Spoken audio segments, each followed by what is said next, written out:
మరమ్మతులు చేయకుంటే black list లోకి మేడిగడ్డ బ్యారేజ్ పై ఎల్ఎన్టీకి సర్కారు హెచ్చరిక. మేడిగడ్డ బ్యారేజ్ పై ఎల్ఎన్టీకి సర్కారు హెచ్చరిక. వారంలోగా సానుకూలంగా స్పందించకుంటే డిపాజిట్లు పెండింగ్ బిల్లును జప్తు చేస్తాం. రెవెన్యూ రికవరీ యాక్ట్ అమలు చేస్తామని స్పష్టీకరణ. ఉద్దేశపూర్వకంగానే ఒప్పంద నిబంధన ఉల్లంఘన, డిజైన్ లోపల సాగుతో పునరుద్ధరణ నుంచి తప్పించుకునేందుకు ఎల్ఎన్టీ ఎత్తుగడ అంటూ చూస్తా ఉన్నాం. సో మరి ఇక్కడ ఎల్ఎన్టీ బ్లాక్ లిస్ట్ లో పెడుతున్న ఎల్ఎన్టీ బ్లాక్ లిస్ట్ లో పెట్టడానికి మొత్తానికైతే రాష్ట్ర ప్రభుత్వం సిద్ధమైందా అనేది కూడా కొంత తెలియాల్సిన అవసరం అయితే ఉంది. సో 12 పేజీలో ఉందట. ఒకసారి దాని గురించి క్లియర్గా చూద్దాం.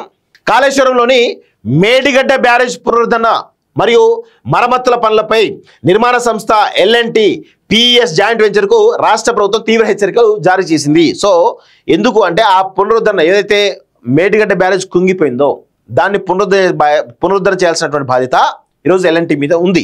సో అలాంటి చేయకపోతే ఆ కంపెనీని బ్లాక్ లిస్ట్లో పెడతామని చెప్పేసి కూడా సో హెచ్చరికలు జారీ చేస్తున్నట్టు అర్థమవుతోంది. సో బ్యారేజ్ మరమ్మతు పనులు చేపట్టే విషయమై వారంలోగా అనుకూలంగా స్పందించకపోతే ఈ ప్రొక్యూర్మెంట్తో పాటు ఇతర వేదికల్లో తదుపరి టెండర్లు వేయకుండా బ్లాక్ లిస్ట్లో పెడతామని తేల్చెప్పింది. టెండర్ ఒప్పందం ప్రకారం బ్యారేజ్ మరమ్మతులు పునరుద్ధరణ బాధ్యత నిర్మాణ సంస్థని సర్కారు పేర్కొన్నది. దీనికి సిద్ధం కాకపోతే నిబంధనల ప్రకారం ఆ సంస్థపై రెవెన్యూ రికవరీ యాక్ట్ను అమలు చేస్తామని స్పష్టం చేసింది. బ్యారేజ్ నిర్మాణ కాంట్రాక్ట్ కోసం వేసిన టెండర్లో దాఖలు చేసిన ఈఎండి సహా అన్ని డిపాజిట్లు పెండింగ్ బిల్లును జప్తు చేస్తామని హెచ్చరిస్తూ LNT general manager S Suresh Kumar, Medigadda barrage project మేనేజర్లకు సూపరింటెండెంట్ ఇంజనీర్ ఎండి దస్తగిరి ఈ నెల 3న లేఖ రాశారు. బ్యారేజ్ నిర్మాణం పూర్తయిన దాదాపు 2019 నవంబర్, 2020 ఫిబ్రవరి, మే నెలలో దాని రక్షణ వ్యవస్థలు దెబ్బతిన్నాయి. ఈ విషయమై 5 సార్లు నోటీసులు ఇచ్చిన దెబ్బతిన్న బ్యారేజ్లోని కాంపోనెంట్లను నిర్మాణ సంస్థ సరిచేయలేదని దస్తగిరి తెలిపారు, గుర్తు చేశారు. బ్యారేజ్ నిర్మాణం పూర్తయిన 2 ఏళ్ల లోపు లోపాలను సవరించడంతో పాటు మరమ్మతులు, డిఫెక్ట్ లయబిలిటీ కాలం చేపట్టాల్సిన బాధ్యత నిర్మాణ సంస్థదే అయినా ఉద్దేశపూర్వకంగా మరమ్మతులు చేయకుండా ఒప్పందంలో నిబంధనలు అతిక్రమించిందన్నారు. పనులేవి పూర్తి చేయకుండా బ్యారేజ్ నిర్మాణం పూర్తయినట్లు, అదనపు పనులు మరమ్మతులు చేయకుండానే చేసినట్లు అక్రమంగా పొందిన సర్టిఫికేట్ను ప్రభుత్వం రద్దు చేసిందని తేల్చి చెప్పారంటూ చెప్తా ఉన్నారు. సో దీనిలో ఎల్ఎన్టీ లాంటి సంస్థలు కేసీఆర్ తోటి కుమ్మక్కై ఈరోజు ఒక లోపభూయిష్టమైనటువంటి అంత పెద్ద ప్రాజెక్ట్ని ఆగమేఘాల మీద లోపాలతోటి కట్టడంతో ఈరోజు మేడిగడ్డ బ్యారేజ్ కుంగిపోయింది, అన్నారం బ్యారేజ్ కుంగిపోతా ఉంది, సుందిల బ్యారేజ్ పరిస్థితి కూడా అదే విధంగా కనబడతా ఉంది.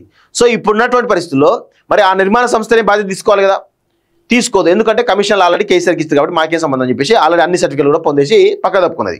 సో ఇప్పుడు ఏం చేస్తున్నారు, మరమ్మతులు చేయకపోతే 100% మీ కంపెనీ బ్లాక్ లిస్ట్లో పెడతాము, రెవెన్యూ రికవరీ యాక్ట్ అమలు చేస్తామని చెప్పి కూడా చాలా స్పష్టంగా ఈరోజు చెప్పడం జరిగింది. సో దీంతో మరి ఎల్ఎన్టీ ఏం చేస్తో చూడాల్సిన అవసరం అయితే ఉంది.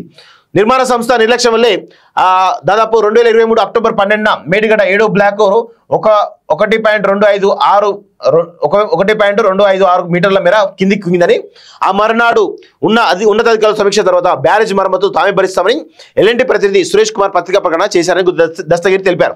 బ్యారేజ్ ఆపరేషన్ అండ్ మెయింటెనెన్స్ మరమ్మతుల విషయంలో డిజైన్ లోపాలే కారణమని, డిజైన్ ప్రకారమే నిర్మించామని తప్పించుకునేందుకు ఆ సంస్థ ప్రయత్నించిందన్నారు.